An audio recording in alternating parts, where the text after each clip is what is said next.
এই দুই বন্ধু, একজন হলেন ধনী আর একজন গরিব। তাফসীরের কিতাবে আসছে এই দুইজন মূলত আপন ভাই ছিল। এই বর্ণনাটা দুর্বল, আপন ভাই তারা ছিল, বর্ণনাটা কি দুর্বল। আসলে বন্ধু ছিল এটা বলাই সতর্কতা। এক বন্ধুর টাকা পয়সা অনেক, খুব মন দিয়ে শোনেন কেমন।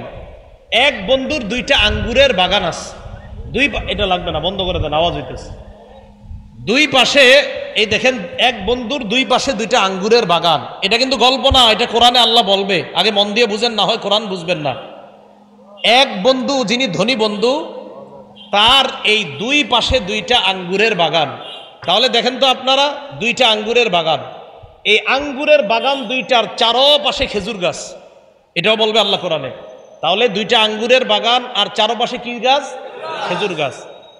আঙ্গুরের দুই বাগানের মাঝখানে, এই যে আঙ্গুরের দুই বাগানের মাঝখানে আবার জমিন, ফসলি জমিন।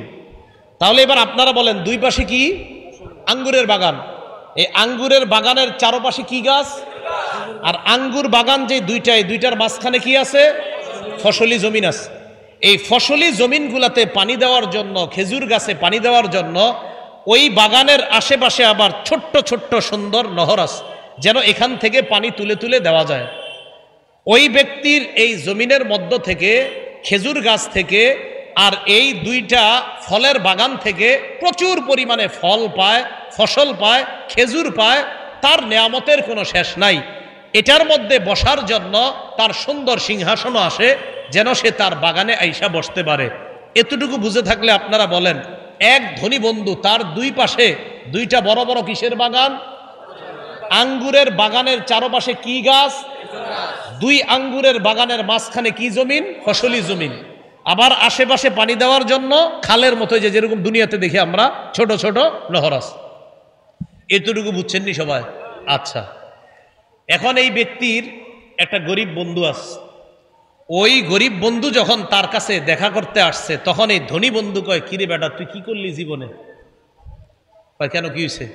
আমার কি পরিমাণ সম্পদ দেখছস? আচ্ছা, তাই তো, তোর তো কিছুই নাই। দেখেন কি কয়, বলতে বলতে এক পর্যায়ে বলে, কয়, শোন, আমার যে পরিমাণ সম্পদ, এগুলা কখনো ধ্বংস হবে বলে আমি মনে করি না।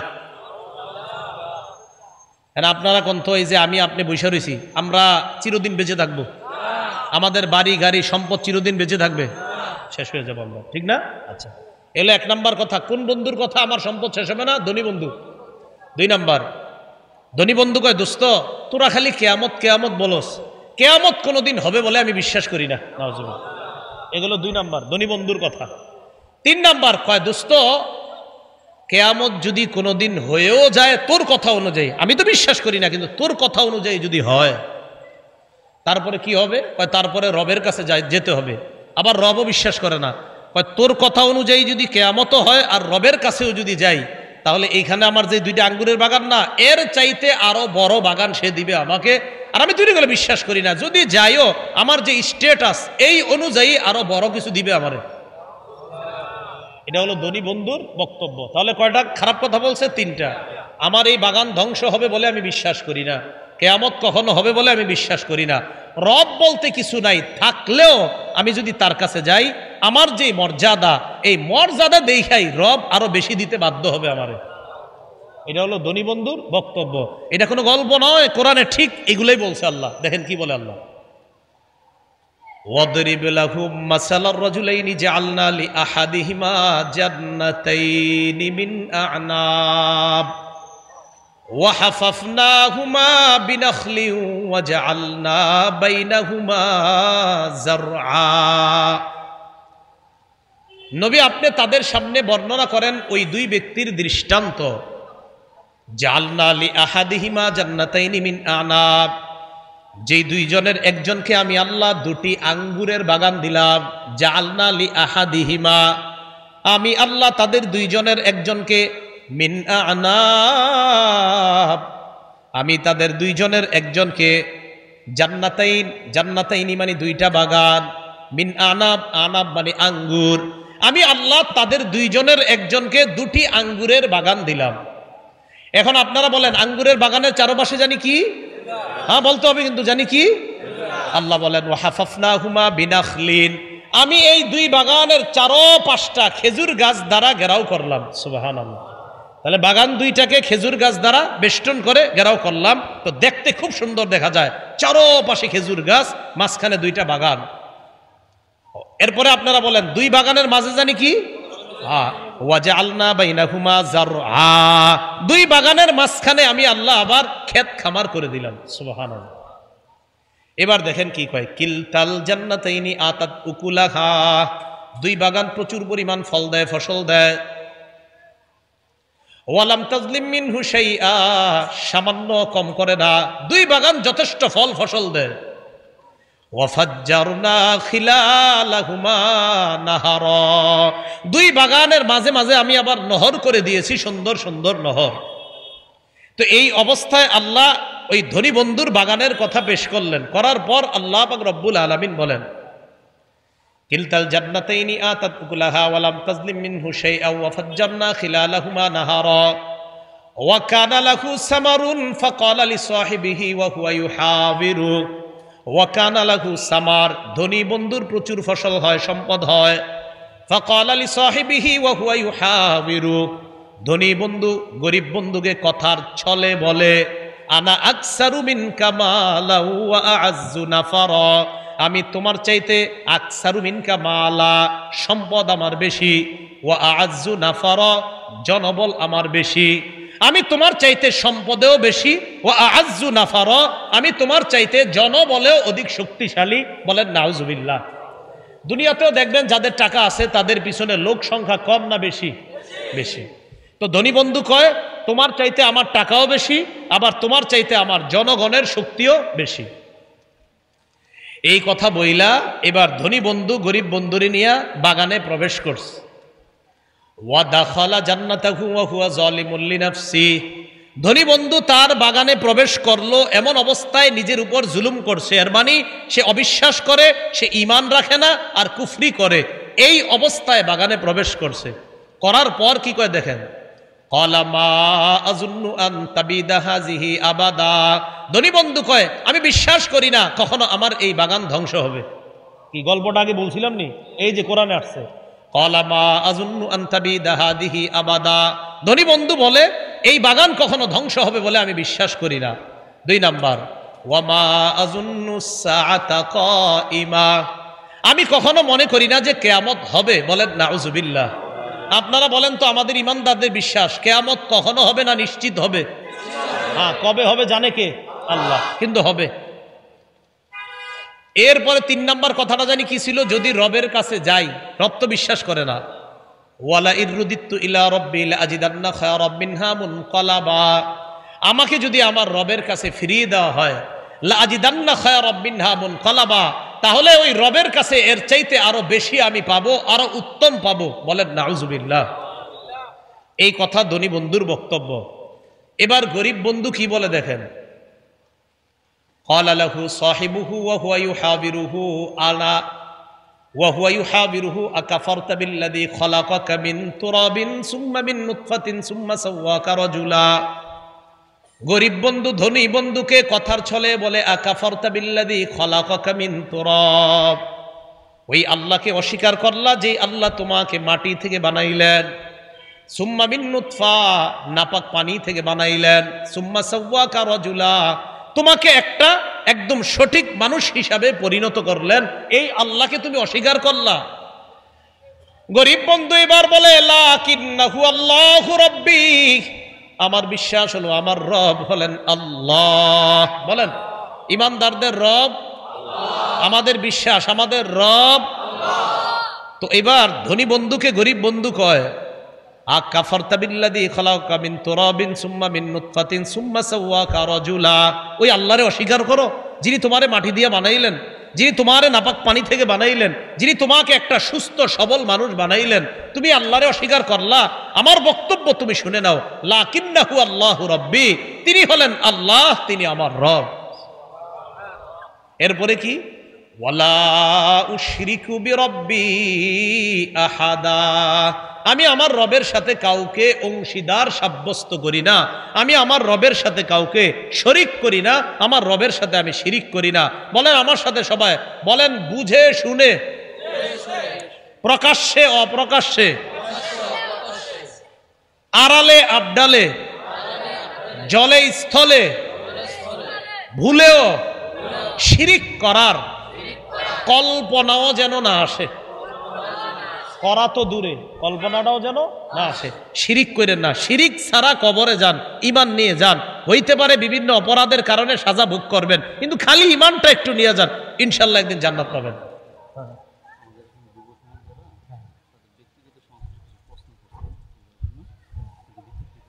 আমি মাহফিলে প্রশ্ন উত্তর দেই না, প্রশ্ন দিয়েন না, জান এটা জানেননি আমি যে উত্তর দিই না।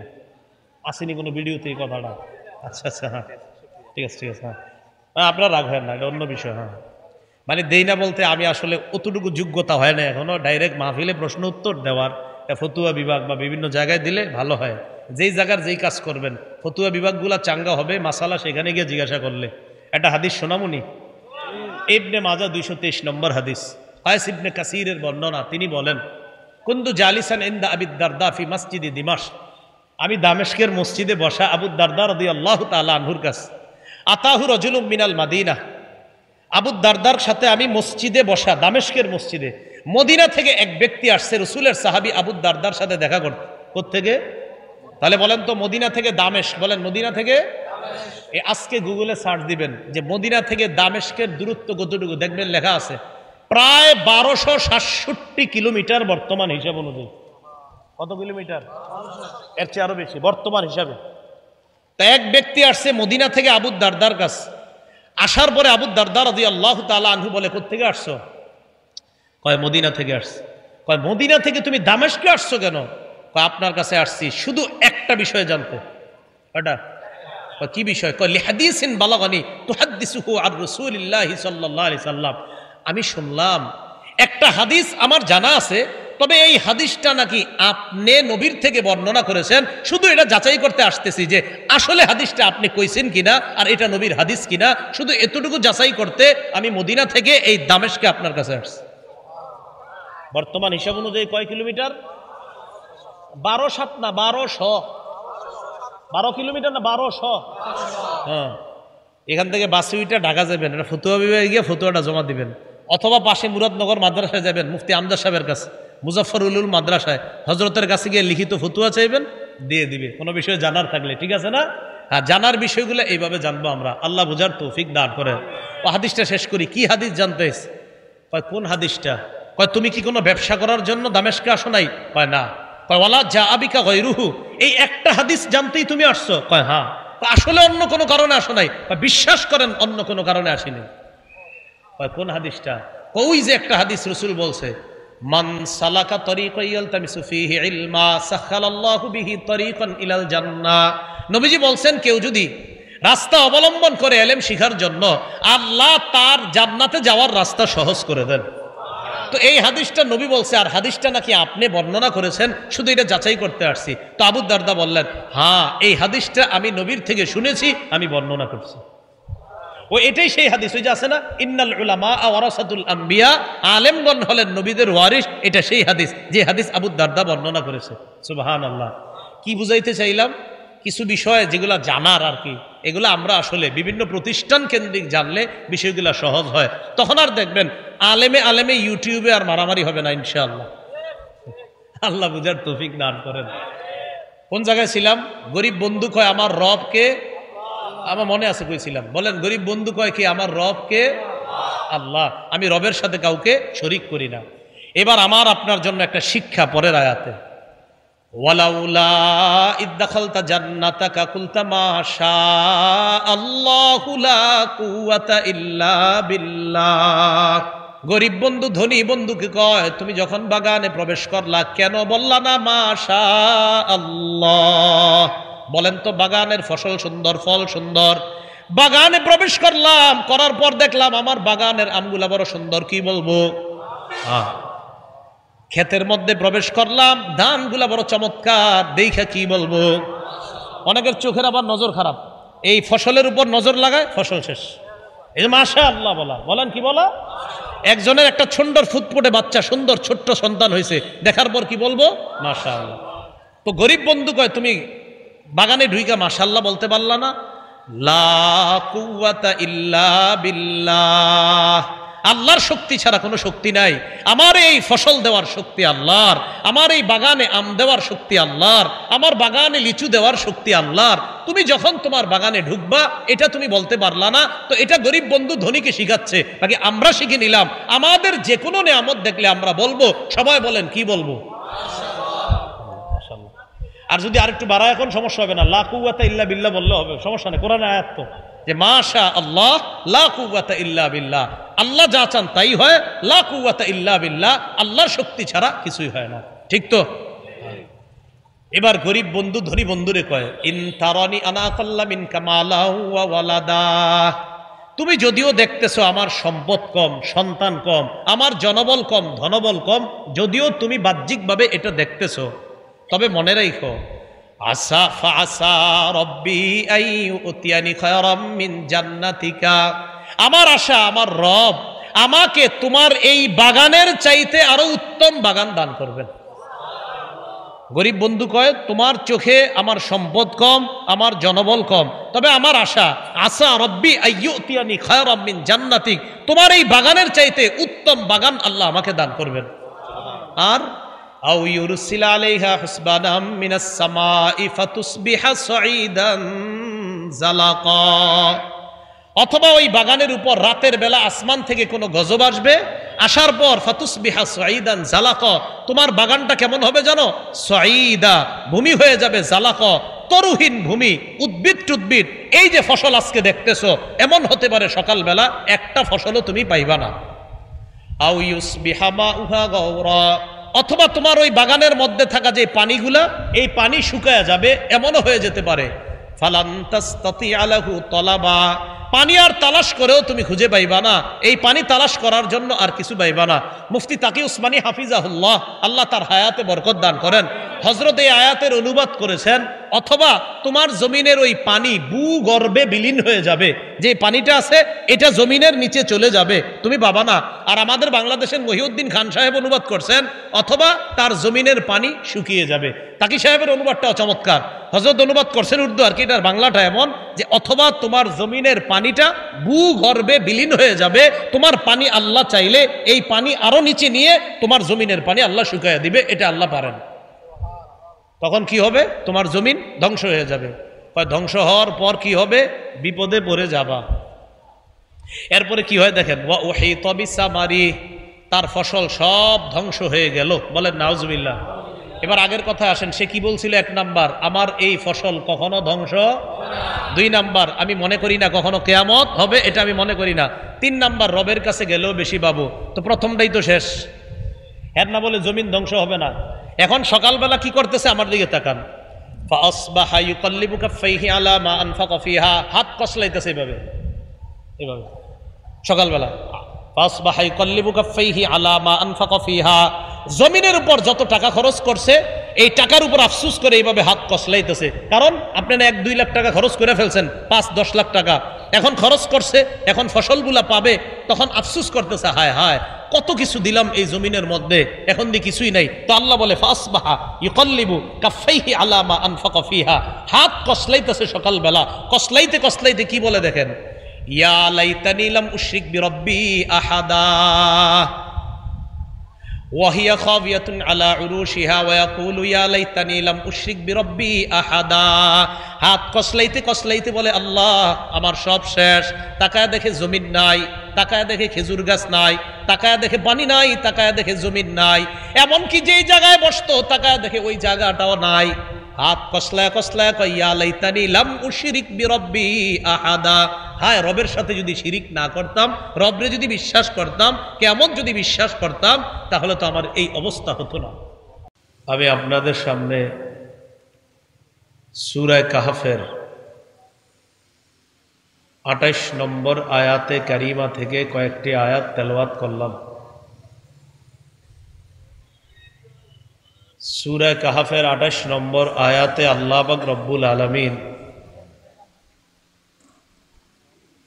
গরিব মুমিন আর ধনী কাফেরদেরকে নিয়ে আলোচনা করেছেন। গরিব ইমানদার আর ধনী বেঈমান তাদেরকে নিয়ে আল্লাহ আলোচনা করেছেন। রাসূলুল্লাহ সাল্লাল্লাহু আলাইহি সাল্লামের পাশে গরিব সাহাবায়ে কেরাম বসা থাকতেন। নবীজি তাদের সাথে কথা বলতেন, তাদেরকে সময় দিতেন। ধনী কাফেররা রাসূলুল্লাহ সাল্লাল্লাহু আলাইহি সাল্লামকে বলল, তোমার আশেপাশে এই গরিব মানুষগুলা যদি না থাকতো তাহলে আমরা তোমার ধর্মীয় আলোচনাগুলা শুনতাম, বুঝার চেষ্টা করতাম, কিন্তু এই গরিবদের সাথে বসলে আমাদের মান সম্মান থাকবে না, তাই তোমার কথাও আমাদের শোনা হবে না। এটা কাফের ধনীরা বলল। আল্লাহ পাক রব্বুল আলামিন নবীজিকে স্পষ্ট হুকুম করলেন, হাবিব, ধনীদের কথায় যেন আপনার মন ভুলেও গলে না যায়, আপনার মনে যেন এই ধারণা না আসে যে আমার পাশে যারা গরিব আছে তারা যদি কিছু সময় না থাকে, তাদেরকে বুঝায় শোনায় যদি আমি একটু দূরে রাখি, ধনীরা যদি আমার কিছু কথাবার্তা শোনে তাহলে খারাপ কি? ধনী মানুষরা দুই চারটা ভালো কথা শুনবে, ঈমান আনলে তো ভালো কথা। আমার গরিব সাহাবীদেরকে আমি একটু বুঝায় শোনায় দূরে রাখবো, সমস্যা নাই তো। আল্লাহ হুকুম করে আয়াত নাজিল করলেন, ওয়াসবির নাফসাকা মাআল্লাযীনা ইয়াদউনা রাব্বাহুম বিল গাদাতি ওয়াল আশিয়্যি ইউরিদুনা ওয়াজহা।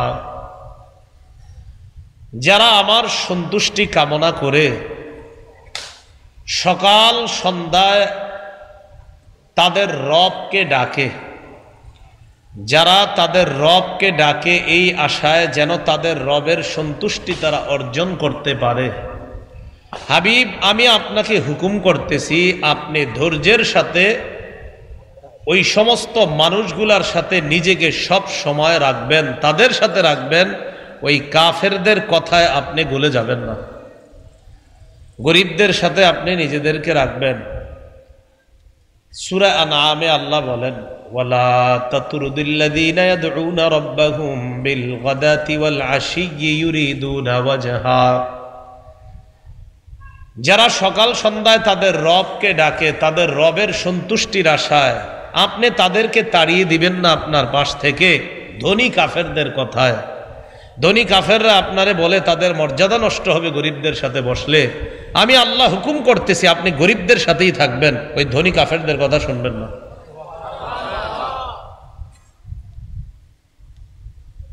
এরপরে আল্লাহ বলেন, ওয়ালা তাদু আইনাকা আনহুম তুরিদু জিনাতাল হায়াতিদ দুনিয়া। পার্থিব জীবনের চাকচিক্য, সৌন্দর্যতা, পার্থিব জীবনের আকর্ষণীয় লোভনীয় বিভিন্ন বিষয় পাওয়ার আশায় আপনার চোখ যেন এই গরিবদের থেকে অন্যদিকে সরে না যায়। নবীজিকে আল্লাহ বলতেছে আপনার চোখ এই গরিবদের থেকে যেন অন্যদিকে সরে না যায়। পার্থিব জীবনের সৌন্দর্যতা, পার্থিব জীবনের চাকচিক্য, এটা অর্জনের আশায় যেন আপনার চোখ গরিবদের থেকে অন্যদিকে না যায়। উদ্দেশ্য হলো গরিব মুমিনদের সাথে থাকবেন, ধনী কাফেরদের কথায়, ধনী কাফেরদের বিভিন্ন সুন্দর সুন্দর কথার কারণে গরিব ইমানদারদেরকে আপনি কখনো তাড়ায়া দিবেন না। এটা আল্লাহ পাক রব্বুল আলামিন নবীজির হুকুম করলেন। এরপরে আল্লাহ কি বলে দেখেন, ওয়ালা তুতি মান আগফালনা কলবাহু আন যিকরিনা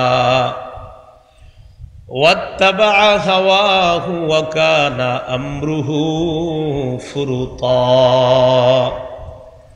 আপনি ওই ব্যক্তির অনুসরণ করবেন না, মান আগফালনা কলবাহ, যার অন্তরটাকে আমি গাফেল করে দিয়েছি, আন যিকরিনা, আমার জিকির থেকে, আমার স্মরণ থেকে। আর মানি আমার স্মরণ থেকে যার অন্তর গাফেল, যে আমাকে মনে করার সময় পায় না, নবী আপনি তার অনুসরণ করবেন না।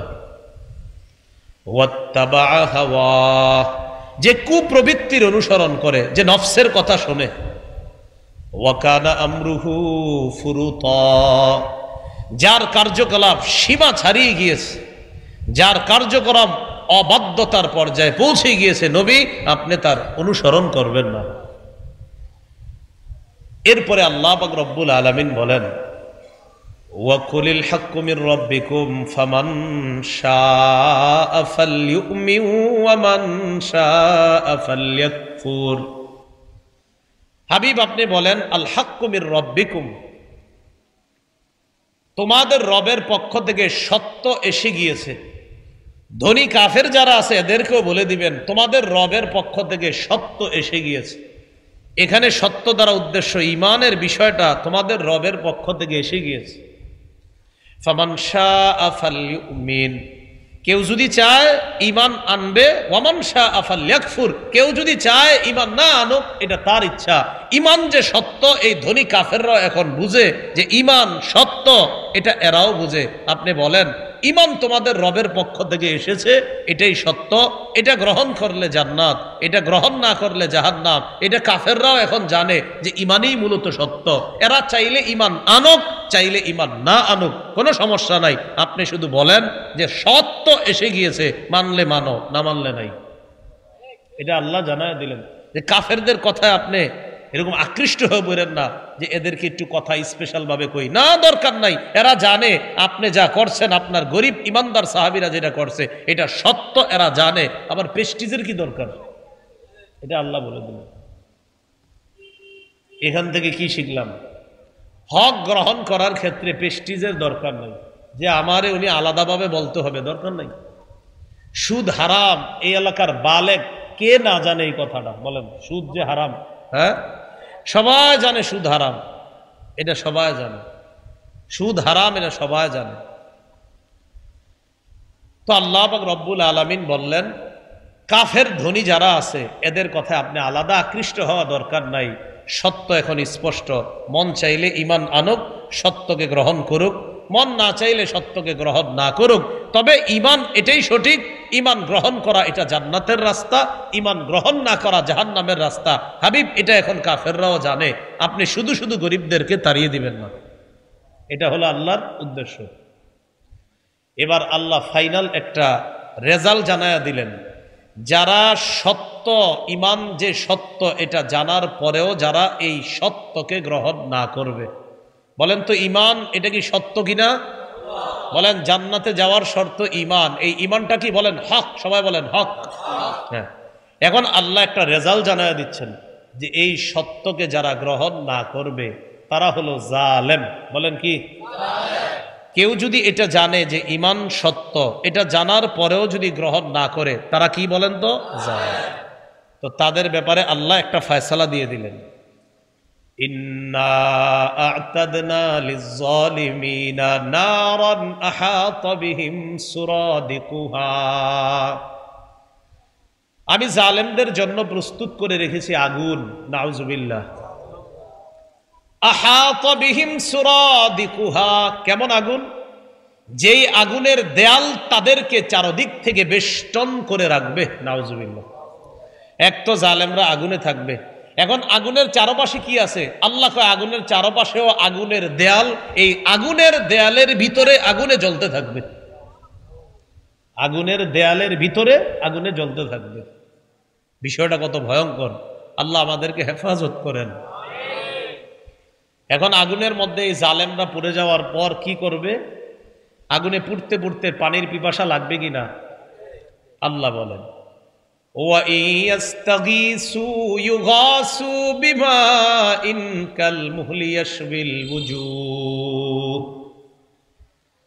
তারা যদি পানি চায়, ইউগাসু বিমাইন কালমুহ,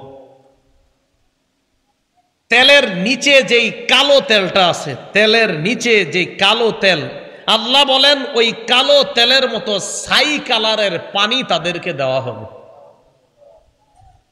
কেমন পানি? ইয়াশবিল ওয়ুজুহ, এই পানি তাদের চেহারা জ্বালিয়ে দিবে।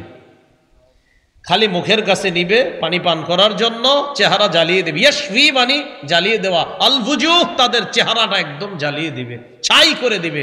ইয়াশফিল ওয়ুজুহ মানে চেহারাটা একদম জ্বালিয়ে ছাই করে দিবে। এখন এই পানিটা কি ভালো না খারাপ? বলেন তো খারাপ। আল্লাহ বলেন বিইসাশ শারাব, কতই না মন্দ পানি। ওয়াসাআত মুরতাফাকা, আর তারা যেখানে আছে এটা ভালো না খারাপ? আর বলেন ভালো না খারাপ? আল্লাহ বলেন ওয়াসাআত মুরতাফাকা, তাদের আশ্রয় স্থল কতই না মন্দ। তাহলে তাদের পানিটাও মন্দ, তারা যেখানে আছে এটাও মন্দ। আল্লাহ আমাদেরকে সত্য জানার পরেও সত্য বর্জন না করে যেন সত্য গ্রহণ করতে পারি, আল্লাহ তৌফিক দান করেন। তাহলে এই আয়াতগুলা বুঝে থাকলে বলেন, ইমান সত্য এটা জানার পরেও যদি কেউ গ্রহণ না করে, আল্লাহর ভাষায় তারা কি জালেম। তাদেরকে আল্লাহ কোথায় রাখবে? আগুনে। এই আগুনের চারপাশে দেয়াল থাকবে ইটের, আগুনের দেয়াল। তাদেরকে পানি দেওয়া হবে, পানির কালারের পানি। কি কালারের পানি? ছাই। এই পানি তাদের খুব আরামদায়ক হবে, চেহারাকে কি করবে? জ্বালিয়ে দিবে। পানিটা খুব ভালো। আল্লাহ বলে বিসাস শারাব, পানিটাও মন্দ, থাকার জায়গাটা ভালো। আল্লাহ বলে ওয়াসাআত মুরতাফাকা, থাকার জায়গাটাও খুব খারাপ। আল্লাহ হেফাজত করেন। বিপরীত দিকে আমরা যারা সত্য গ্রহণ করেছি বলেন আলহামদুলিল্লাহ। এই ঈমান নিয়ে যেন আমরা সবাই মরতে পারি। আল্লাহ বলেন ইন্নাল্লাযীনা আমানু ওয়া আমিলুস সালিহাত ইন্না লা নুযীউ আজরা মান আহসানা আমালা। নিশ্চয়ই যারা ঈমান এনেছে এবং নেক কাজ করেছে তারা জেনে রাখো ইন্না লা নুযীউ আজরা মান আহসানা আমালা। যারা ভালো কাজ করে আমি আল্লাহ তাদের আমল নষ্ট করি না। ইন্না লা নুযীউ, আমি নষ্ট করব না, আজরা মান, তাদের প্রতিদান, আহসানা আমালা, যারা ভালো কাজ করছে। আল্লাহ বলেন ঈমান আনে নেক কাজ করে এই মানুষগুলাকে হাবিব আপনি জানায়া দেন, আমি আল্লাহ এই ঈমানদার যারা নেক কাজ করছে তাদের আমল বরবাদ করব না, নষ্ট করব না। তাহলে ঈমান আর নেক কাজ নিয়ে যদি আল্লাহর কাছে যেতে পারি, আল্লাহ পাক রব্বুল আলামিন আমাদেরকে বললেন তোমাদের প্রতিদান আমি নষ্ট করব না। দেখি আপনারা কোরআন বুঝে থাকলে বলেন, সত্য গ্রহণ করার কারণে আল্লাহ আমাদের আমল বরবাদ করবেন না। সত্য জানার পরেও গ্রহণ না করার কারণে আগের শ্রেণীকে আল্লাহ কি বলছে? জালেম। এই তো মাশাআল্লাহ। এখন আমরা যে ঈমান আনলাম, আনার পর আমাদেরকে আল্লাহ দিবেন কি? উলাইকা লাহুম জান্নাতু আদনিন তাজরি মিন তাহতিহিমুল আনহার।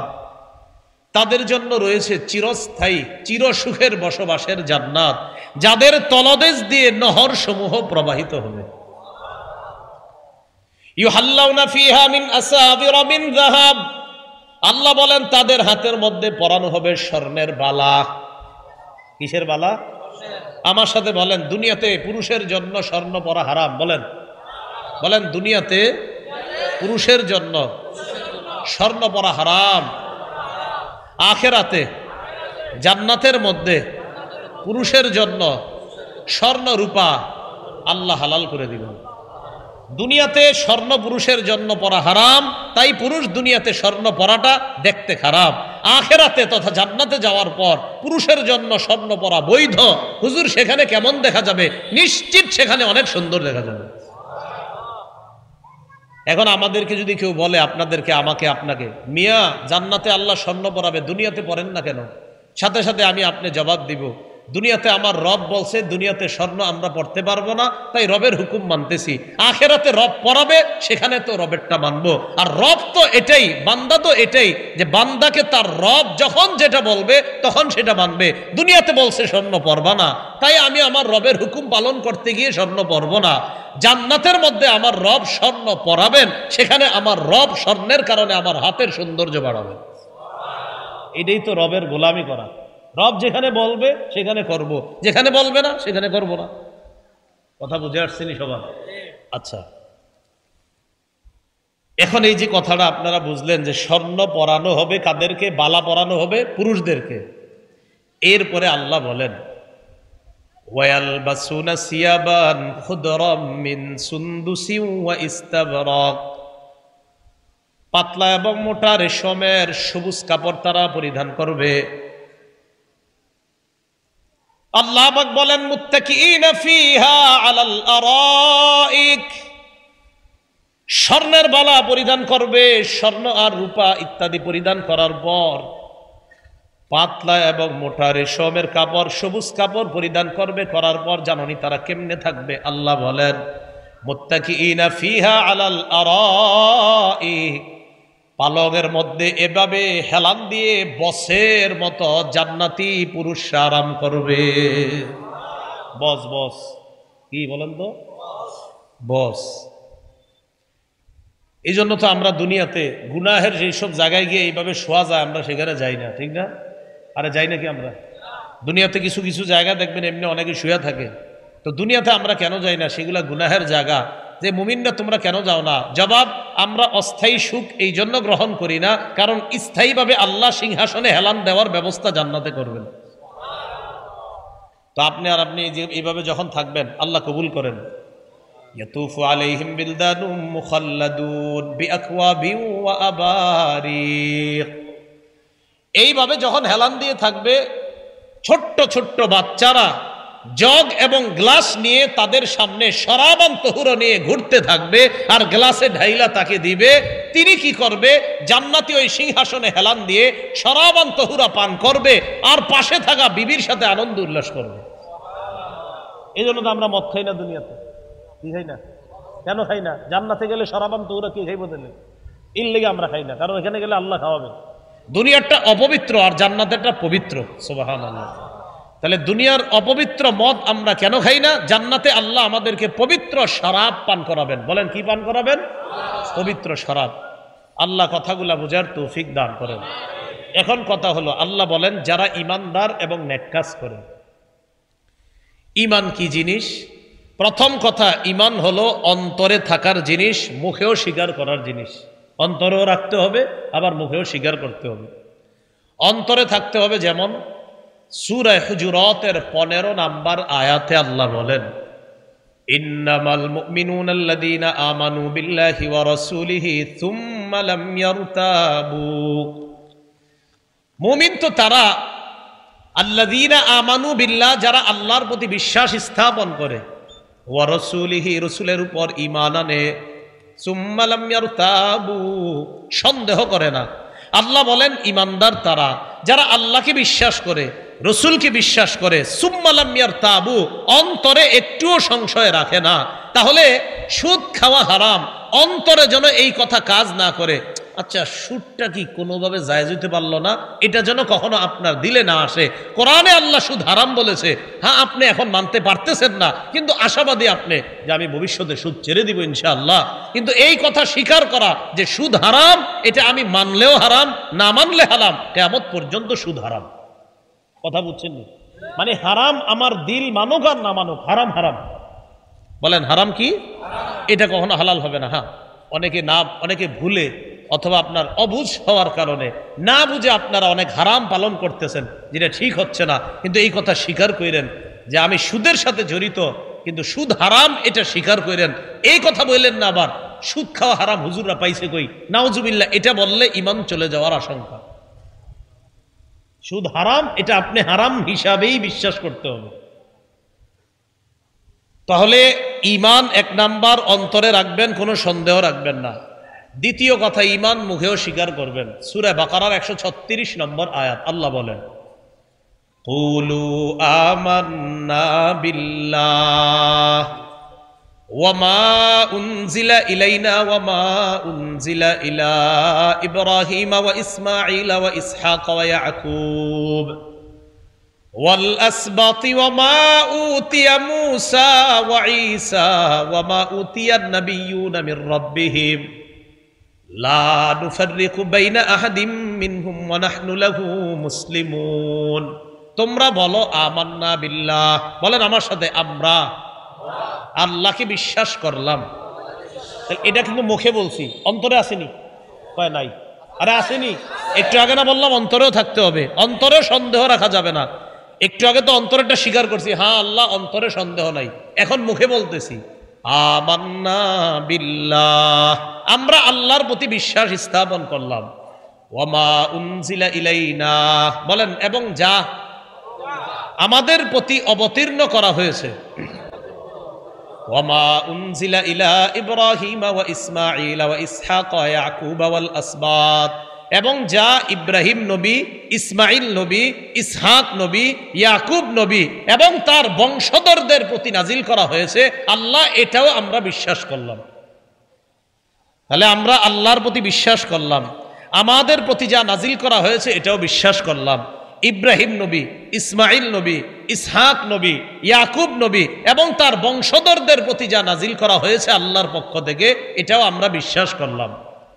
ওয়ামা উতিয়া মুসা ওয়া ঈসা, মুসা নবী আর ঈসা নবীকে যা দেওয়া হয়েছে এটাও বিশ্বাস করলাম। এর মানে আমরা আসমানি তাওরাত মানি, আমরা আসমানি ইনজিল মানি।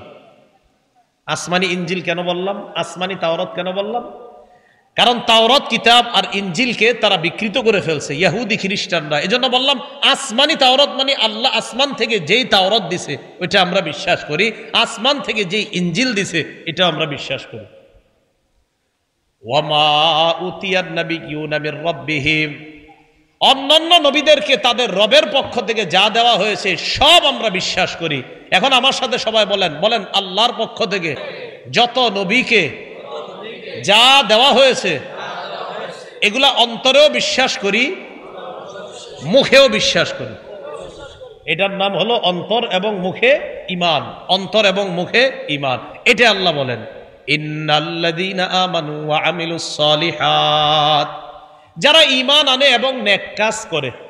এবার নেক কাজ কি জিনিস এটা আবার মন দিয়ে বুঝবো।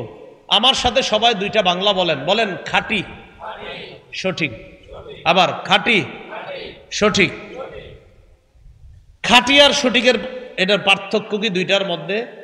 আমার সাথে সবাই বলতে হবে, বলেন কোন আমল আল্লাহর জন্য করলে সেই আমলকে খাঁটি আমল বলে, সেই আমলটাই নবীর পদ্ধতিতে করলে সঠিক আমল বলে। তাহলে আল্লাহর জন্য করলে খাঁটি আমল, নবীর পদ্ধতিতে করলে সঠিক আমল। আজকে এশার নামাজ আমরা যারা পড়ছি কার জন্য পড়ছি? কার পদ্ধতিতে? মনে রাখবেন, কোন আমল যদি আল্লাহর জন্য হয় আর নবীর তরিকায় হয়, কথার কথা আপনি দুরূদ পড়লেন আল্লাহরে খুশি করার জন্য আর নবীর শিখিয়ে দেওয়া পদ্ধতিতে। আবার বলছি, দুরূদ পড়লেন আল্লাহরে খুশি করার জন্য, দুই নবীর শিখানো পদ্ধতিতে। আপনার আমলে যখন এই দুইটা পাওয়া যাবে, আল্লাহর জন্য দুরূদ পড়ছেন তাই আপনার দুরূদের নাম হবে খাঁটি, নবীর পদ্ধতিতে পড়ছেন তাই এটার নাম হবে সঠিক। কোন আমল যদি খাঁটিও হয় সঠিক হয়, নিশ্চিত আল্লাহ কবুল করবে।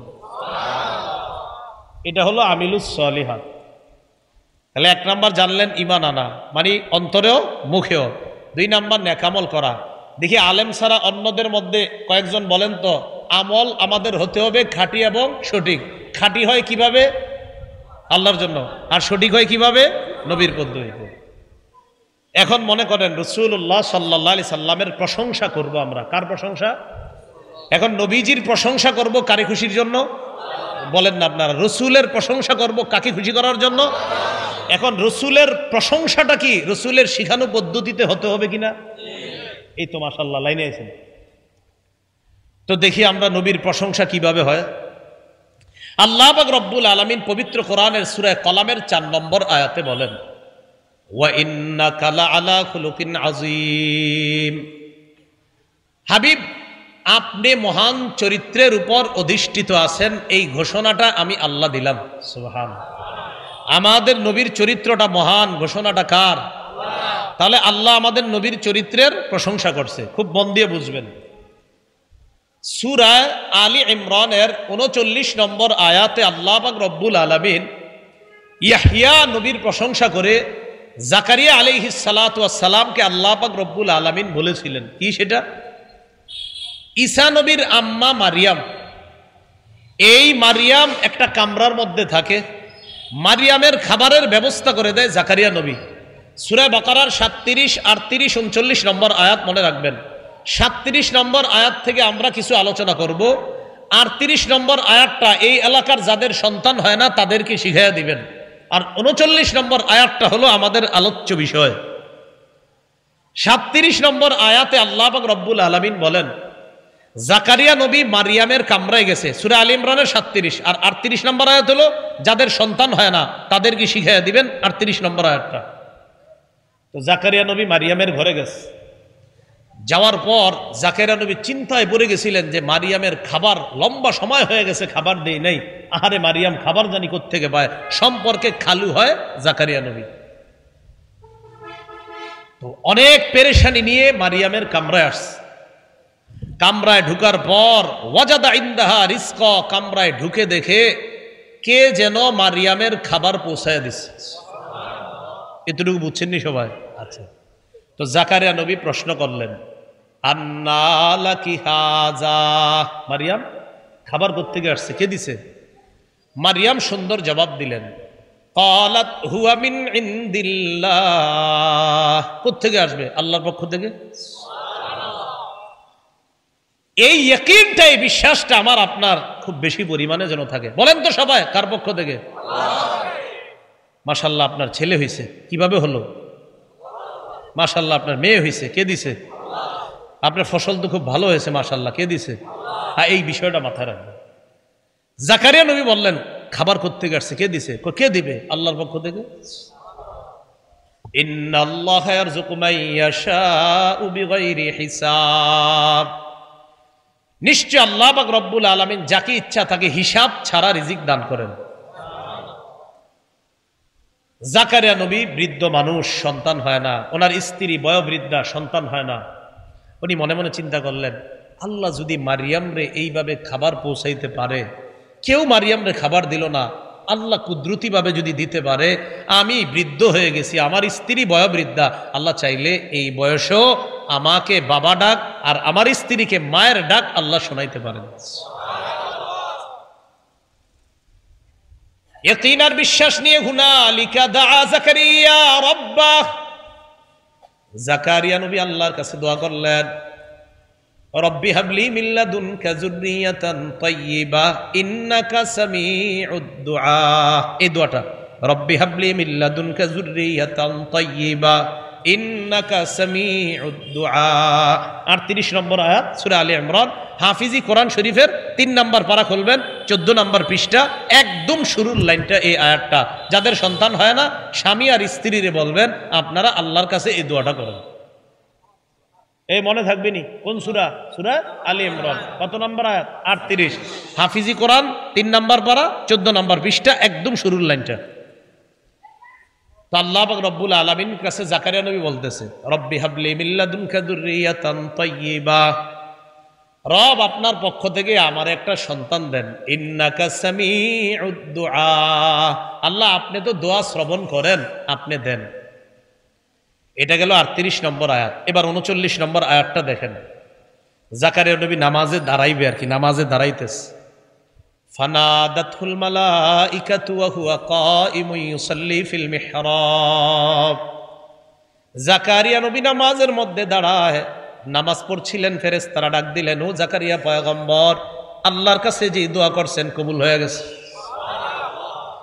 তো যাদের সন্তান হয় না এদেরকে বলবেন একটু তাহাজ্জুদ নামাজ পড়া কান্না করেন।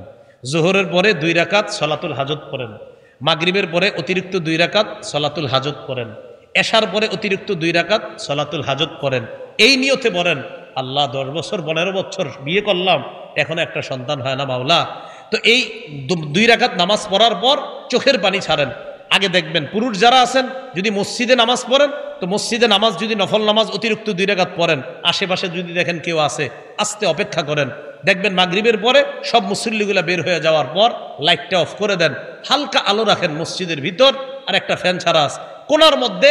আল্লাহর কাছে চোখের পানি ছেড়ে এই কথাটা বলেন, আল্লাহ জাকারিয়া নবী ঠিক যেই দোয়াটা আপনার কাছে করছে আর আপনি তাকে সন্তান দিছেন, আল্লাহ আমিও এই দোয়াটা আপনার কাছে করতেছি মাওলা।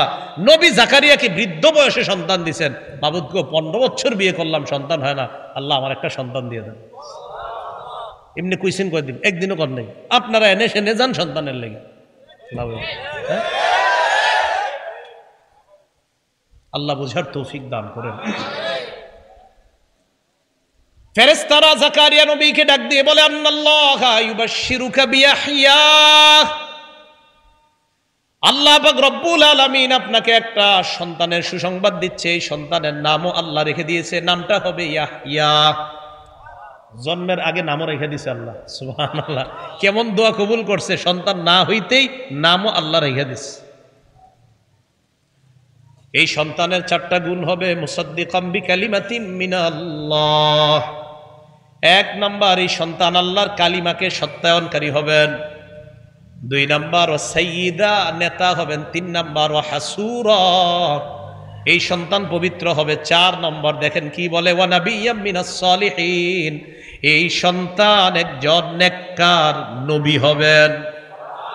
সন্তান হইছিনি এখনো না, হওয়ার আগে আল্লাহ কয় নাম হবে ইয়াহিয়া, গুণ হবে 4টা। তো আমি বুঝাইতে চাইতেছি আপনাদেরকে দোয়াটা কেমন দোয়া ছিল, যে দোয়া আল্লাহ কবুল কইরা সন্তান হওয়ার আগে নামও রাইখা দিছে, আবার 4টা গুণও বইলা দিছে। এর মধ্যে 4 নাম্বারটা, জাকারিয়া নবী, আমি আল্লাহ আপনার ছেলেরে নবী বানাবো। কেন আপনাদেরকে এটা বলছি মাথায় রাখেন কিন্তু, যে আমরা নবীর প্রশংসা করব আল্লাহরে খুশি করার জন্য, আর নবীর পদ্ধতিতে যতটুকু আমাদেরকে বলছে করতে এতটুকু। কারণ আমরা নেকামল করব 2 গুণওয়ালা নেকামল, খাঁটি সঠিক। তো এখন আল্লাহ জাকারিয়া নবীর কি করলেন, ইয়াহিয়া নবীর প্রশংসা করলেন। অনেক সময় আপনাদের পরীক্ষার কুইজে আসে, কোন নবী জন্মের আগে আল্লাহ নাম রেখে দিছে, লিখে দিবেন ইয়াহিয়া নবী। আর দাখিল এইচএসসি এসএসসি যারা দেন, এমসিকিউ আসে না 40টা, 40-এ 40, ওখানেও দেখবেন 4টা আসে, ঠুস করে মেরে দিবেন ইয়াহিয়া নবী। হ্যাঁ, সাইড দিয়ে। এখন জানি না নিয়মটা কি, আমি দাখিল যখন দিছি তখন ওই নিয়ম ছিল আর কি, এখন কি জানি না। এখন আসে এমসিকিউ, আচ্ছা আচ্ছা আচ্ছা, বরট, হ্যাঁ বরট। তো রাসূলুল্লাহ সাল্লাল্লাহু আলাইহি সাল্লাম এবার কি বলে দেখেন, মানুষের প্রশংসা। সহিহ বুখারীর বর্ণনা 3445 নম্বর হাদিস। তাহলে আমাদের নবীর প্রশংসা করেছেন কে? আর আপনারা আমার সাথে ওয়াদা করছেন, আমরা নবীর প্রশংসা ততটুকু করব যতটুকু আল্লাহ করেছেন, আর নবী যতটুকু করতে যেই পদ্ধতিতে করতে বলেছেন। কারণ আমাদের আমল হতে হবে খাঁটি সঠিক। রাসূলুল্লাহ সাল্লাল্লাহু আলাইহি সাল্লাম বলেন, লা তাতুরুনি কামা আতরাতিন নাসারা ইবনা মারইয়াম। নবীজি বলেন, তোমরা আমার প্রশংসা এত পরিমাণ করবা না, এত বাড়াবাড়ি প্রশংসা করবা না। ঈসা নবীর প্রশংসা করতে করতে খ্রিস্টানরা এত বেশি প্রশংসা করছে, প্রশংসা করতে করতে কয় ঈসা আল্লাহর ছেলে। আল্লাহ নবী কয় ঈসা নবীর উম্মত প্রশংসা করতে করতে যেমন বাড়াবাড়ি করছে, আমার প্রশংসা করতে করতে এমন বাড়াবাড়ি তোমরা করবা না।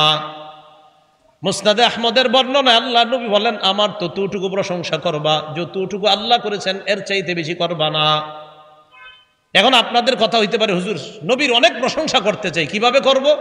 আম্মা জান আয়েশা সিদ্দিকা বলেন, আল্লাহ নবীর চরিত্রটা যদি দেখতে চাও, কানা খুলুকুহু আল কোরআন, পুরা কোরআনটাই রাসূলের চরিত্র।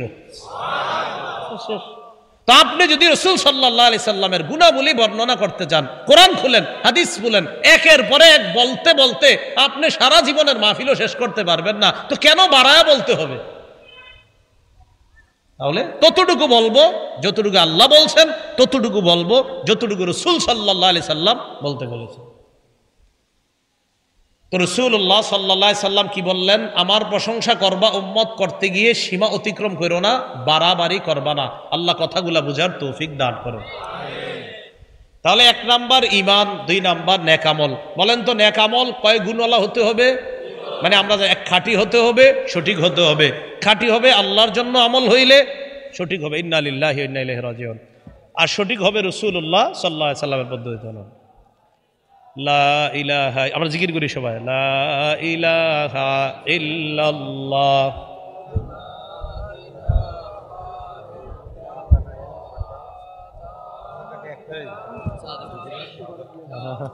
এ ভাই আপনি কষ্ট করতেছেন, বসেন বসেন বসেন, হ্যাঁ বসেন বসেন, সমস্যা নেই।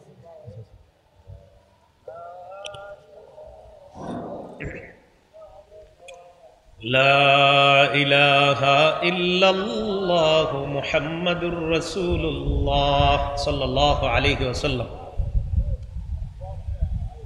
তো রাসূলুল্লাহ সাল্লাল্লাহু আলাইহি সাল্লামের প্রশংসা করব, করতে গিয়ে আল্লাহ আর তার রাসূলের নির্দেশিত কোনো পথকে আমরা অতিক্রম করব না। নবীর প্রশংসা করব আল্লাহর হুকুম অনুযায়ী, নবীর প্রশংসা করব নবীর শিখানো পদ্ধতি অনুযায়ী ইনশাআল্লাহ। এরপরে আল্লাহ পাক রব্বুল আলামিন বলেন, ওয়াদরিব লাহুম মাসালার রাজুলাইনি জাআলনা লিআহাদিহিমা জান্নাতাইন। ওই একটু রয়ে গেছে, নি'মাস সাওয়াবু ওয়া হাসুনাত মুরতাফাকা। ধনী কাফেরদের ব্যাপারে আল্লাহ বললেন, ঈমান সত্য জানার পর যারা ঈমান আনে না তারা হলো জালেম, তাদের ঠিকানাটা মন্দ, তাদের পানিও মন্দ। ঠিক না? ওই যে পানি মন্দ, ঠিকানাও মন্দ। আর যারা ঈমান আনবে, আনার পর তাদেরকে আমি আল্লাহ যেই জান্নাত দান করব, এই জান্নাতটা কেমন? আল্লাহ কয় নি'মাস সাওয়াব, কতই না উত্তম প্রতিদান, ওয়া হাসুনাত মুরতাফাকা, আর তাদের ঠিকানাটা কতই না উত্তম। তাহলে জান্নাতীরা যেখানে ঠিকানাটা উত্তম, আর জাহান্নামীরা যেখানে আশ্রয়স্থলটা ভয়ঙ্কর। আল্লাহ আমাদের সকলকে দুনিয়াতে থাকতেই যেন জান্নাতি হয়ে আমরা কবরে যেতে পারি, আল্লাহ তৌফিক দান করেন। এবার আল্লাহ পাক রব্বুল আলামিন আমাকে আপনাকে দুই ব্যক্তির দৃষ্টান্ত দেওয়ার জন্য রাসূলুল্লাহ সাল্লাল্লাহু আলাইহি সাল্লামকে হুকুম করেছেন। কয় ব্যক্তি? আমার সাথে বলেন, সম্পদ, পদমর্যাদা, বাড়ি গাড়ি আমাদেরকে যেন অহংকারী না বানায়, এই ব্যাপারে আল্লাহ এখন আলোচনা করবে। যে হাবিব, একটু আগে ধনী কাফেরদের আলোচনা করেছি আর গরিব ইমানদারদের আলোচনা করেছি। এখন আপনি দুই ব্যক্তির দৃষ্টান্ত উম্মতের সামনে পেশ করেন। একজন আরেকজন, এই দুই বন্ধু, একজন হলেন ধনী আর একজন গরিব। তাফসীরের কিতাবে আসছে এই দুইজন মূলত আপন ভাই ছিল। এই বর্ণনাটা দুর্বল। আপন ভাই তারা ছিল, বর্ণনাটা কি দুর্বল। আসলে বন্ধু ছিল, এটা বলাই সতর্কতা। এক বন্ধুর টাকা পয়সা অনেক, খুব মন দিয়ে শোনেন কেমন। এক বন্ধুর দুইটা আঙ্গুরের বাগান আছে, এটা লাগবে না, বন্ধ করে দেন, আওয়াজ হইতেছে। দুই পাশে, এই দেখেন, এক বন্ধুর দুই পাশে দুইটা আঙ্গুরের বাগান। এটা কিন্তু গল্প না, এটা কোরআনে আল্লাহ বলবে, আগে মন দিয়ে বুঝেন, না হয় কোরআন বুঝবেন না। এক বন্ধু, যিনি ধনী বন্ধু, তার এই দুই পাশে দুইটা আঙ্গুরের বাগান। তাহলে দেখেন তো আপনারা, দুইটা আঙ্গুরের বাগান, এই আঙ্গুরের বাগান দুইটার চারপাশে খেজুর গাছ, এটাও বলবে আল্লাহ কোরআনে। তাহলে দুইটা আঙ্গুরের বাগান আর চারপাশে কি গাছ? খেজুর গাছ। আঙ্গুরের দুই বাগানের মাঝখানে, এই যে আঙ্গুরের দুই বাগানের মাঝখানে আবার জমিন, ফসলি জমিন। তাহলে এবার আপনারা বলেন, দুই পাশে কি? আঙ্গুরের বাগান। এই আঙ্গুরের বাগানের চারপাশে কি গাছ? আর আঙ্গুর বাগান যে দুইটা, এই দুইটার মাঝখানে কি আছে? ফসলি জমিন আছে। এই ফসলি জমিনগুলাতে পানি দেওয়ার জন্য, খেজুর গাছে পানি দেওয়ার জন্য ওই বাগানের আশেপাশে আবার ছোট্ট ছোট্ট সুন্দর নহর আছে, যেন এখান থেকে পানি তুলে তুলে দেওয়া যায়। ওই ব্যক্তির এই জমিনের মধ্য থেকে, খেজুর গাছ থেকে আর এই দুইটা ফলের বাগান থেকে প্রচুর পরিমাণে ফল পায়, ফসল পায়, খেজুর পায়। তার নেয়ামতের কোনো শেষ নাই। এটার মধ্যে বসার জন্য তার সুন্দর সিংহাসনও আসে, যেন সে তার বাগানে আইসা বসতে পারে। এতটুকু বুঝে থাকলে আপনারা বলেন, এক ধনী বন্ধু, তার দুই পাশে দুইটা বড় বড় কিসের বাগান? আঙ্গুরের বাগানের চারপাশে কি গাছ? দুই আঙ্গুরের বাগানের মাঝখানে কি জমিন? ফসলি জমিন। আবার আশেপাশে পানি দেওয়ার জন্য খালের মতো, যে যেরকম দুনিয়াতে দেখি আমরা ছোট ছোট নহর আছে।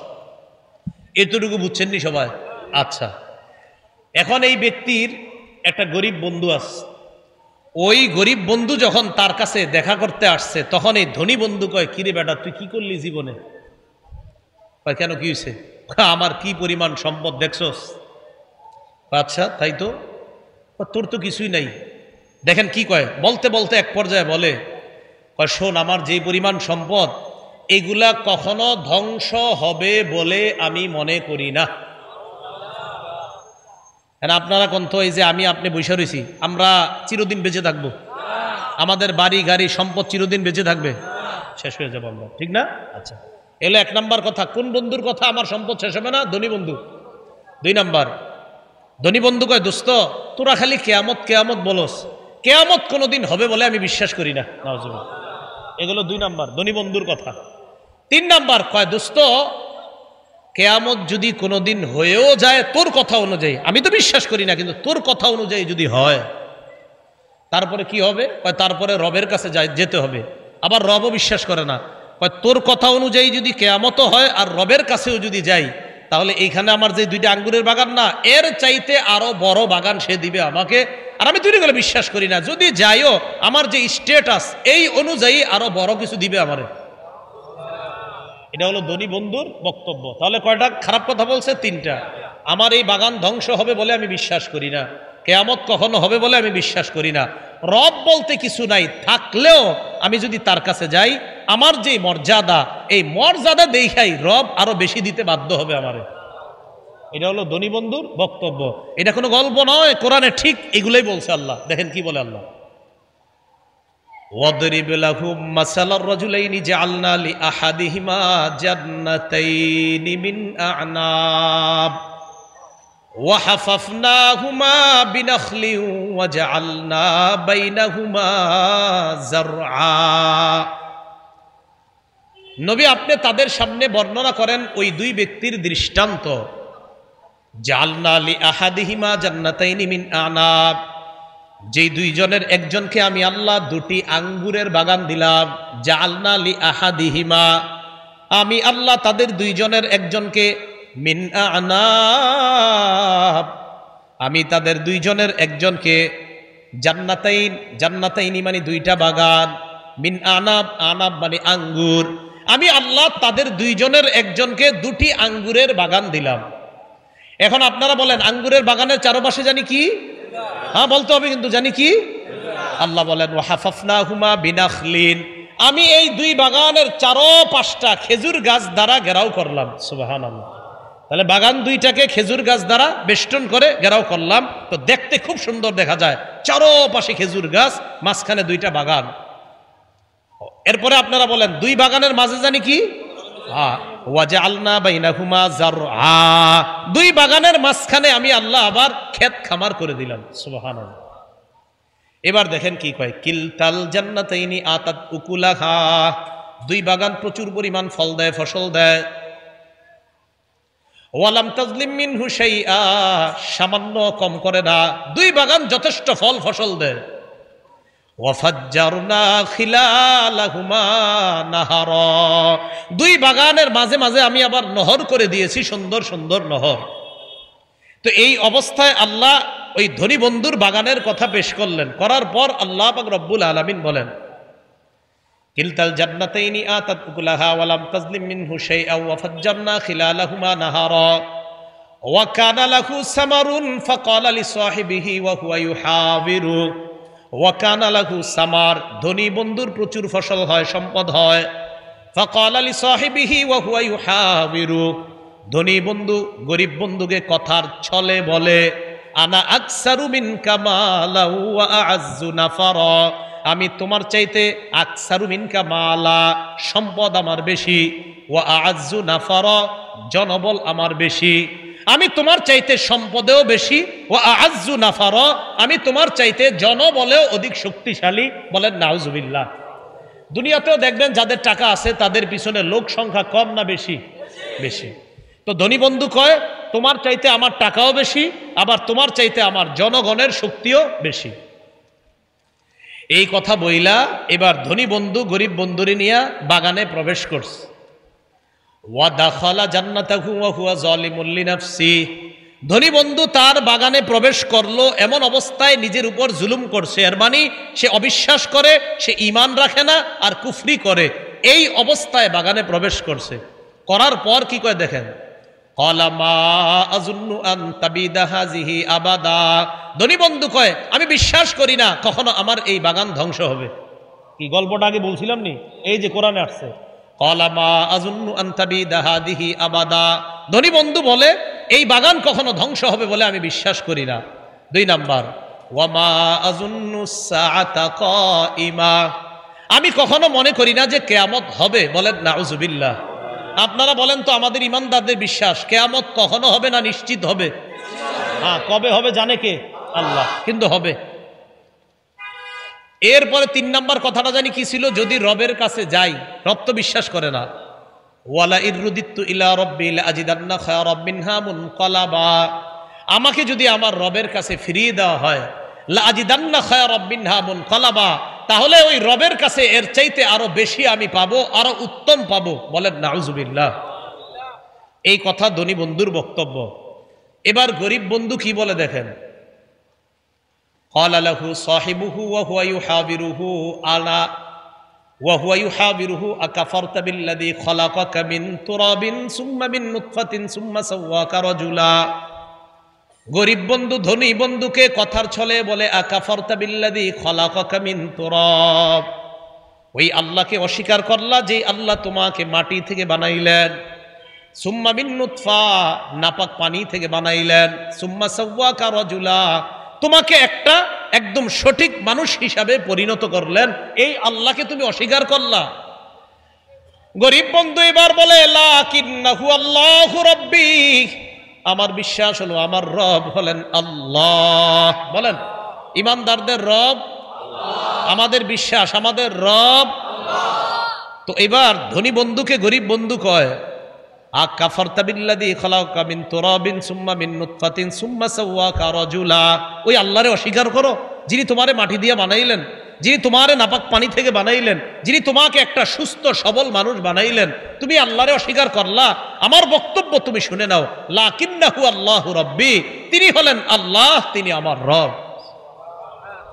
এরপরে কি ওয়ালা উশরিকু বিরাব্বি আহাদা, আমি আমার রবের সাথে কাউকে অংশীদার সাব্যস্ত করি না, আমি আমার রবের সাথে কাউকে শরিক করি না, আমার রবের সাথে আমি শিরিক করি না। বলেন আমার সাথে সবাই বলেন বুঝে শুনে, প্রকাশ্যে অপ্রকাশ্যে, আড়ালে আবডালে, জলে স্থলে, ভুলেও শিরিক করার কল্পনাও যেন না আসে। করা তো দূরে, কল্পনাটাও যেন না আসে। শিরিক করেন না, শিরিক ছাড়া কবরে যান, ইমান নিয়ে যান। হইতে পারে বিভিন্ন অপরাধের কারণে সাজা ভোগ করবেন, কিন্তু খালি ইমানটা একটু নিয়ে যান, ইনশাল্লাহ একদিন জান্নাত পাবেন।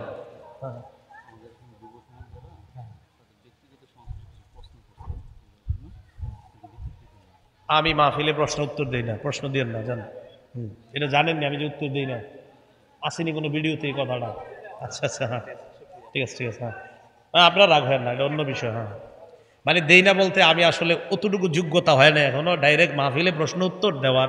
ফতুয়া বিভাগ বা বিভিন্ন জায়গায় দিলে ভালো হয়, যেই জায়গার যেই কাজ করবেন ফতুয়া বিভাগগুলা চাঙ্গা হবে, মাসালা সেখানে গিয়ে জিজ্ঞাসা করলে। একটা হাদিস শোনামুনি, ইবনে মাজা 223 নম্বর হাদিস, কায়েস ইবনে কাসিরের বর্ণনা। তিনি বলেন কুনতু জালিসান ইনদা আবি দারদা ফি মসজিদি দিমাশক, আমি দামেস্কের মসজিদে বসা আবু দারদা রাদিয়াল্লাহু তাআলা আনহুর কাছে। আতাহু রাজুলুম মিনাল মাদিনা, আবু দারদার সাথে আমি মসজিদে বসা, দামেস্কের মসজিদে।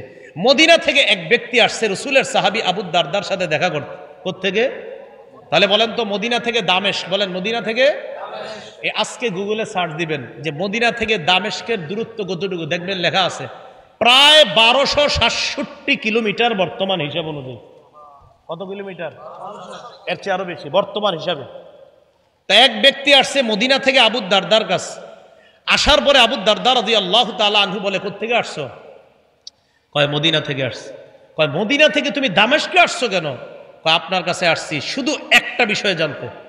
এটা কি বিষয়? কয় লিহাদিসিন বালাগানি তুহাদ্দিসুহু আন রাসূলিল্লাহি সাল্লাল্লাহু আলাইহি সাল্লাম, আমি শুনলাম একটা হাদিস আমার জানা আছে, তবে এই হাদিসটা নাকি আপনি নবীর থেকে বর্ণনা করেছেন, শুধু এটা যাচাই করতে আসতেছি যে আসলে হাদিসটা আপনি কইছেন কিনা আর এটা নবীর হাদিস কিনা, শুধু এতটুকু যাচাই করতে আমি মদিনা থেকে এই দামেস্কে আপনার কাছে আসছি। বর্তমান হিসাব অনুযায়ী কয় কিলোমিটার? 12 না 1200, 12 কিলোমিটার না 1200। হ্যাঁ, এখান থেকে বাসে উইটা ঢাকা যাবেন, এটা ফতুয়া বিভাগে গিয়ে ফতুয়াটা জমা দিবেন, অথবা পাশে মুরাদনগর মাদ্রাসায় যাবেন, মুফতি আমজাদ সাহেবের কাছে, মুজাফফরুল মাদ্রাসায় হজরতের কাছে গিয়ে লিখিত ফতুয়া চাইবেন, দিয়ে দিবে কোনো বিষয় জানার থাকলে। ঠিক আছে না? হ্যাঁ, জানার বিষয়গুলো এইভাবে জানবো আমরা, আল্লাহ বুঝার তৌফিক দান করে। ও হাদিসটা শেষ করি। কি হাদিস জানতে হয়েছে? কয় কোন হাদিসটা? কয় তুমি কি কোনো ব্যবসা করার জন্য দামেস্কে আসো নাই? কয় না। কয় ওয়ালা যা আবিকা গৈরুহু, এই একটা হাদিস জানতেই তুমি আসছো? কয় হ্যাঁ। আসলে অন্য কোনো কারণে আসো নাই? বিশ্বাস করেন অন্য কোনো কারণে আসিনি। কয় কোন হাদিসটা? ওই যে একটা হাদিস রাসূল বলছে মান সালাকা তরিকান ইয়ালতামিসু ফীহি ইলমা সাখালাল্লাহু বিহি তরিকান ইলাল জান্নাহ। নবীজি বলছেন কেউ যদি রাস্তা অবলম্বন করে ইলম শিখার জন্য, আল্লাহ তার জান্নাতে যাওয়ার রাস্তা সহজ করে দেন। তো এই হাদিসটা নবী বলছে, আর হাদিসটা নাকি আপনি বর্ণনা করেছেন, শুধু এটা যাচাই করতে আসছি। তো আবু দারদা বললেন, হ্যাঁ এই হাদিসটা আমি নবীর থেকে শুনেছি, আমি বর্ণনা করছি। ও এটাই সেই হাদিস, ওই যে আছে না, ইন্নাল উলামা ওয়ারাসাতুল আম্বিয়া, আলেমগণ হলেন নবীদের ওয়ারিস। এটা সেই হাদিস, যে হাদিস আবু দারদা বর্ণনা করেছে। সুবহানাল্লাহ।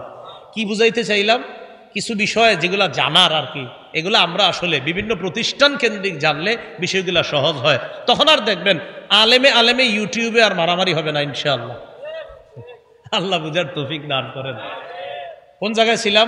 গরিব বন্ধু কয় আমার রবকে, আমার মনে আছে কইছিলাম, বলেন গরিব বন্ধু কয় কি? আমার রবকে আল্লাহ। আমি রবের সাথে কাউকে শরীক করি না। এবার আমার আপনার জন্য একটা শিক্ষা পরের আয়াতে, ওয়ালাউলা ইদ দাখালতা জান্নাতাকা কুলতা মা শা আল্লাহু লা কুওয়াতা ইল্লা বিল্লাহ। গরিব বন্ধু ধনী বন্ধুকে কয়, তুমি যখন বাগানে প্রবেশ করলা কেন বললা না মা শা আল্লাহ? বলেন তো, বাগানের ফসল সুন্দর, ফল সুন্দর, বাগানে প্রবেশ করলাম, করার পর দেখলাম আমার বাগানের আমগুলা বড় সুন্দর, কি বলবো? ক্ষেতের মধ্যে প্রবেশ করলাম, ধানগুলা বড় চমৎকার, দেখা কি বলবো? অনেকের চোখের আবার নজর খারাপ, এই ফসলের উপর নজর লাগায়, ফসল শেষ। এই যে মাশাআল্লাহ বলা, বলেন কি বলা? একজনের একটা সুন্দর ফুটফুটে বাচ্চা, সুন্দর ছোট্ট সন্তান হয়েছে, দেখার পর কি বলবো? মাশাআল্লাহ। তো গরিব বন্ধু কয়, তুমি বাগানে ঢুইকা মাশাআল্লাহ বলতে পারলা না? লা কুওয়াতা ইল্লা বিল্লাহ। আল্লাহর শক্তি ছাড়া কোনো শক্তি নাই।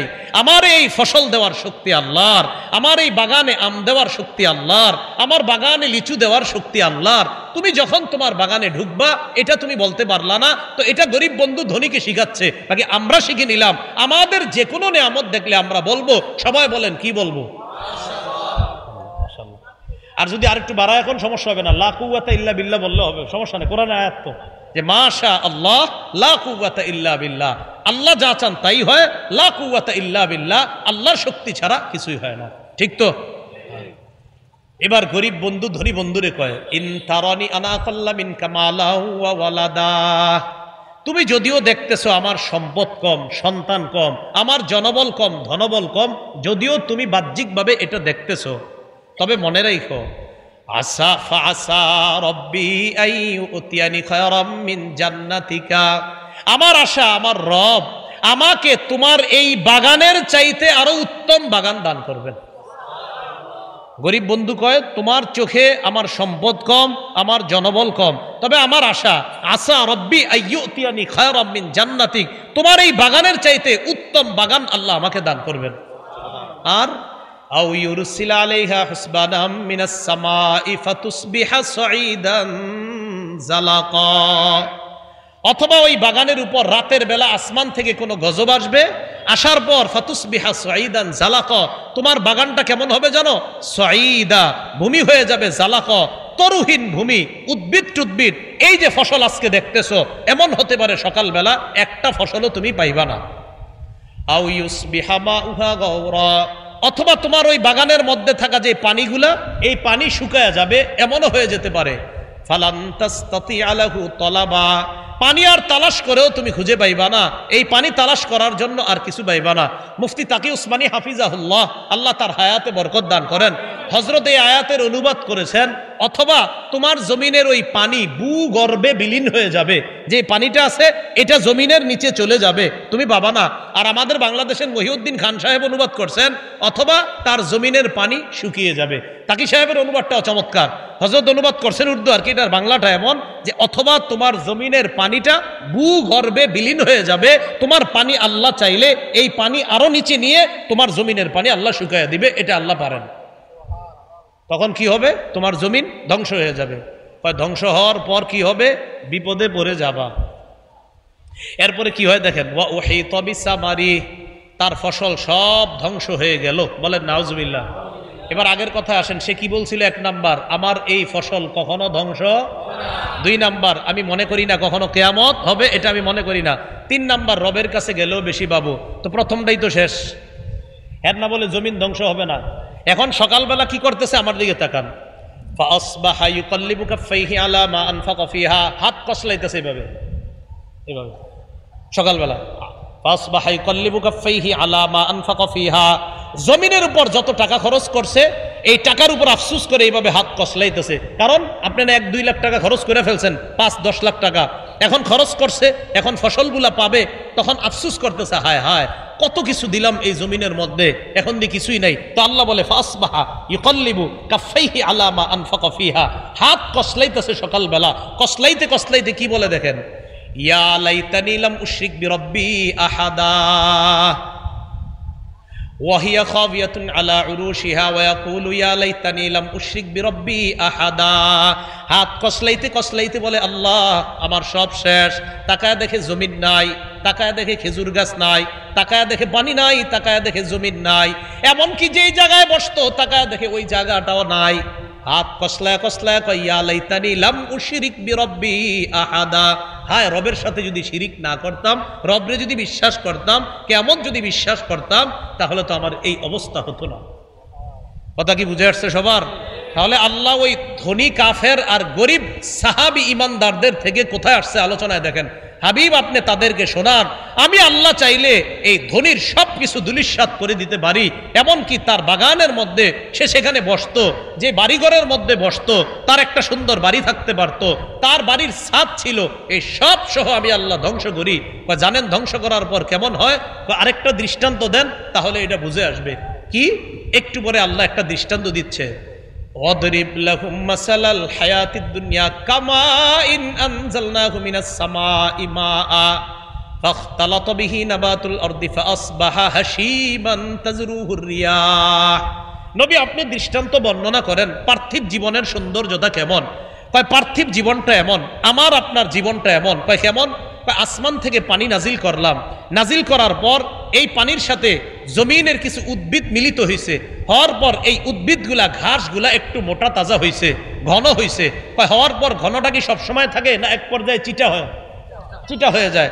চিটা হওয়ার পর ফাসবাহা হাসিমা, সব চূর্ণ বিচূর্ণ হয়ে যায়। কেমন চূর্ণ বিচূর্ণ?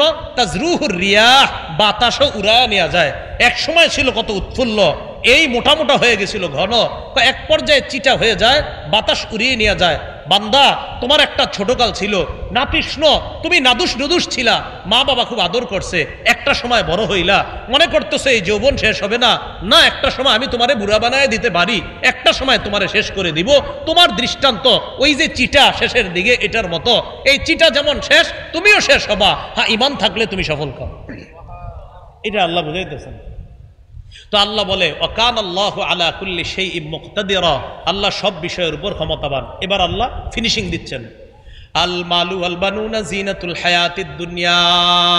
বলেন আমার সাথে সবাই, সম্পদ, সন্তান, দুনিয়ার চাকচিক্য।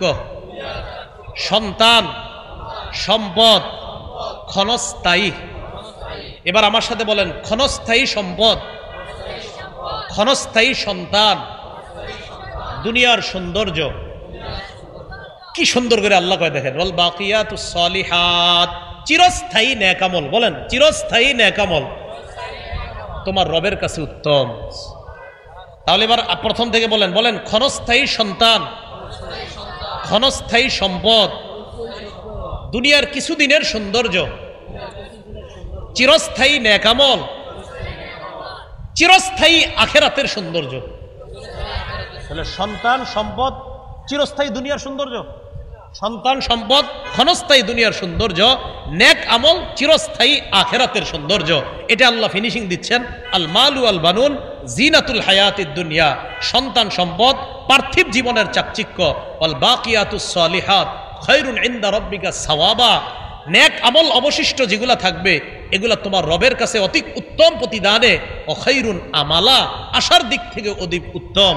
আল্লাহ পাক রব্বুল আলামিন আমাদের সকলকে ধনী কাফের আর বেঈমান, ধনী কাফের আর গরিব ইমানদার যে দৃষ্টান্ত আল্লাহ দুইটা দিলেন, এখান থেকে আমরা শিক্ষা গ্রহণ করব যে একটা মানুষের সম্পদ হালালভাবে যদি হয়, এই হালালভাবে হওয়াটা মনে করতে হবে এটা আমার চিরস্থায়ী না, এটা আমার ক্ষণস্থায়ী। আল্লাহ কিছুদিনের জন্য আমারে দিছে, আমি মইরা গেলে আমার ছেলেরে দিবে, আমার ছেলে মইরা গেলে আমার নাতি পাবে, এইভাবে একদিন আমি শেষ হয়ে যাব। এটা হলো যে ক্ষণস্থায়ী সম্পদের সৌন্দর্যতা আর চিরস্থায়ী আখেরাতের সৌন্দর্যতা, এটা হলো আমল নামা। তো কাফেরদের উদাহরণ কেন টানছেন? আল্লাহ কয় এরা মনে করে আমার সম্পদ শেষ হবে না, কেয়ামত কোনোদিন হবে না। আল্লাহ কয় না না, সবাইয়ের বুঝাইয়া দেন সম্পদও শেষ হবে, কেয়ামতও আসবে, এবং কেয়ামতের ময়দানে সকলকে উপস্থিত হতে হবে। আল্লাহ পাক রব্বুল আলামিন আজকের আলোচনাটা ধনী এবং গরিব এই দুইটা বিষয়ে আল্লাহ যেটা বুঝাইতে চেয়েছেন, যে ধনী হওয়া দোষের না, কিন্তু হইয়া যদি অহংকারী হয় এটা দোষের। গরিব হওয়া এটাও দোষের না, গরিব হওয়ার পরে যদি ঈমান থাকে এটা জান্নাতে যাওয়ার কারণ। আল্লাহ আমাদের সকলকে যে কথাগুলো বললাম শুনলাম, এই কথার উপর যেন আমরা সবাই আমল করতে পারি, আল্লাহ তৌফিক দান করেন।